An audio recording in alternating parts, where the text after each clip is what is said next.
My name is Thomas. I'm 100 years old. I spent 40 years of my life saying yes, sir, to men I despised, and bowing my head to bosses who didn't even know my name. Outside those doors, I was a ghost, a nobody who was afraid of the IRS, afraid of the neighbors, afraid of the world. But the moment I turned that doorknob at home, I became a king. I didn't have a boardroom, so I turned the dinner table into my court. I didn't have power at work, so I demanded respect from my children. I suffocated them with advice they never asked for, just to feel like I mattered. Now, at 100, the throne is empty. My children don't hate my advice. They hate the coward who used wisdom as a weapon to feel powerful at their expense. You think you're leading them? No. You're just compensating for the respect the world refused to give you. And if you don't stop, you'll end up like me, a king of a kingdom of one. I remember the day the war between us started. It wasn't over money or politics. It was over a cheap camera and a beat-up van. Mark came home, eyes burning with a fire I hadn't seen in years. He said, "Dad, I'm buying a van. I'm going to film my journey, make vlogs, tell stories to the world. I'll build an audience online. I don't want to rot in a cubicle like..." He stopped, but the insult hung in the air. To me, a man who spent 40 years begging for a paycheck, his dream looked like unemployment dressed up as art. The coward in me panicked. I screamed, "You think filming yourself is a job? You think the world cares about your little videos? That's for children. You need insurance. You need a desk. You need a boss to tell you who you are." I crushed his spirit, not because I thought he would fail, but because I was terrified he might succeed without suffering the way I did. That fight about the van was loud, but relationships don't usually die from an explosion. They die from 1,000 paper cuts. If he was cooking dinner, I was there. "Don't hold the knife like that, Mark. You'll cut yourself. Do it this way." I treated a grown man like a toddler who couldn't be trusted with a spoon. If he was watching TV, trying to relax, I was the commentator. I lectured him on politics, on the economy, on what he should be thinking about the news. I couldn't let him have a single thought of his own without my stamp of approval. I talked so much that my voice became noise.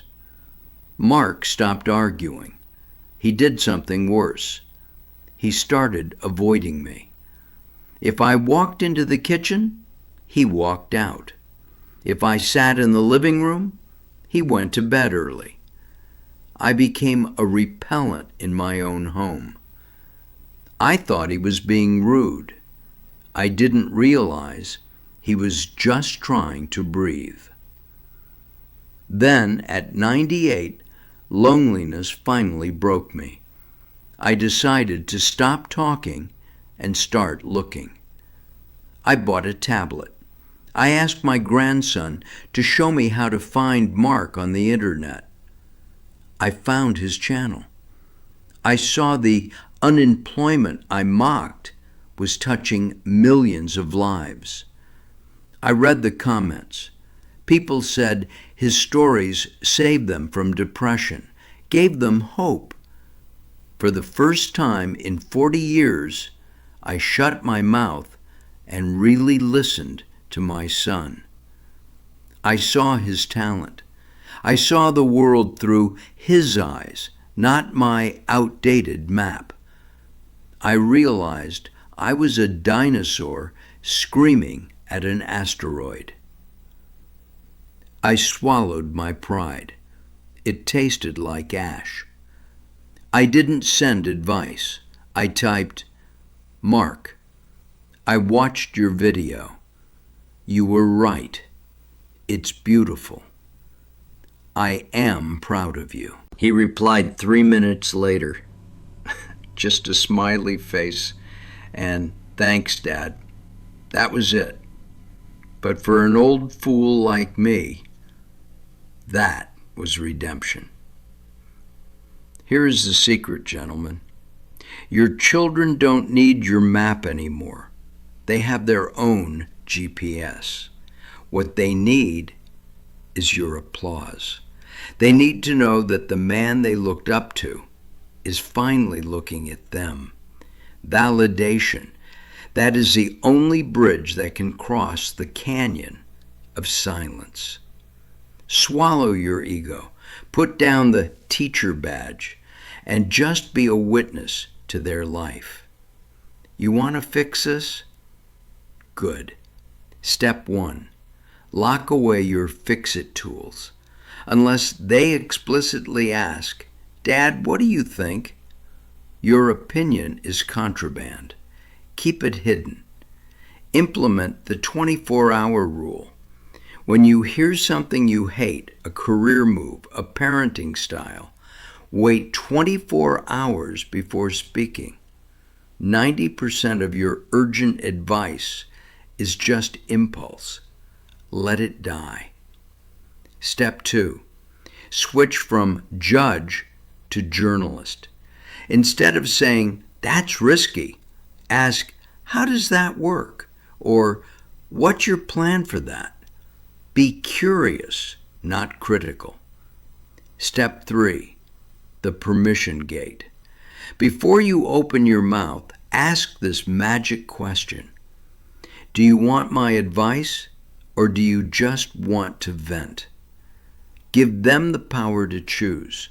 Respect their autonomy. Finally, find one thing, just one thing, to validate today. Send a text, make a call, say, "I saw how you handled that situation.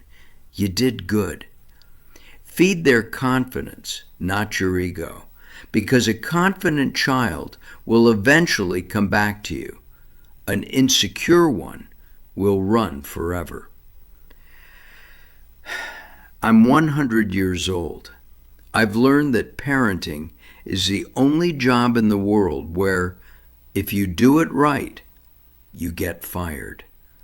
You raise them to be independent. You raise them to leave you. That is the tragedy, but it is also the victory. Stop trying to rehire yourself as their manager. Don't wait until you're 98 to realize that your advice was just noise blocking out their love. Don't be the king who rules an empty castle. Pick up the phone. Don't teach. Don't preach. Just ask, "How are you, son?" And then shut up and listen. Because in the end, they won't remember your wisdom. They will only remember how you made them feel. Let them fly.